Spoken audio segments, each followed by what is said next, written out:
সবাইকে বিজয় দশমীর শুভেচ্ছা। মায়ের কাছে চেয়েছি জগৎবাসীর প্রত্যেকের শান্তি হোক। পরিবারের সাথে পূজা দেখা তো এটা আলাদা একটা ফিলিংস।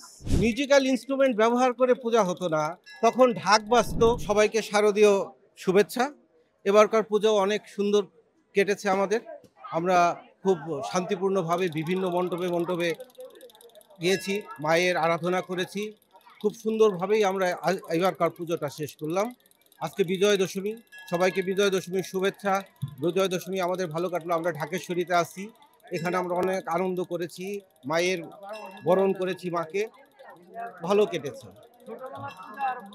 ছোটবেলার পূজা আর এখনকার পূজার মধ্যে পার্থক্য এটুকুই যে ছোটবেলায় তো আমরা এত মিউজিক্যাল ইনস্ট্রুমেন্ট ব্যবহার করে পূজা হতো না, তখন ঢাক বাজতো, সন্ধ্যা আরতিতে আলতি হতো, আলতি প্রতিযোগিতা হতো, মণ্ডপে মণ্ডপে এত আলোকসজ্জা ছিল না, তখন হ্যাজাক লাইটে আলোকিত হতো। এর পরবর্তী সময় আমরা যখন আরেকটু বয়স হলো আমাদের, তখন ইলেকট্রিসিটির একটু আসলো, তখন মফস্বলেও ইলেকট্রিসিটি চলে এলো এবং তখন আলোকসজ্জা একটু বাড়তে থাকলো, বাড়তে বাড়তে আজকের পর্যায়ে চলে আসছে।